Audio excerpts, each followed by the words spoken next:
Welcome to the Slop Farm. Enjoy the video. You start by verifying essential prerequisites. Make sure your iPhone runs a compatible iOS version and you're signed into your Apple ID. Once done, connect to a reliable Wi-Fi network or confirm cellular data is available to avoid incomplete downloads. Now open the App Store and tap your profile avatar in the top right corner. This immediately surfaces available updates and account settings. Make sure storage has free space. Once you're in your profile, pull down to refresh so the App Store fetches the latest update list.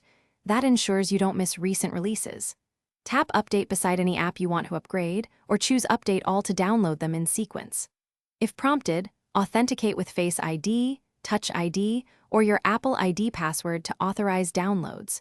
Make sure to monitor progress bars. If an app pauses, tap it to resume or pause intentionally to manage bandwidth. After updates start, let them finish fully before opening apps to avoid corrupted installations. Reopening each app confirms the update succeeded. If an update fails, first restart your iPhone. This often clears temporary errors, then retry the App Store update.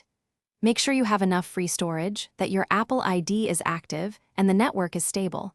These are the most common causes of failure. If problems continue, sign out of the App Store and sign back in to refresh your account access.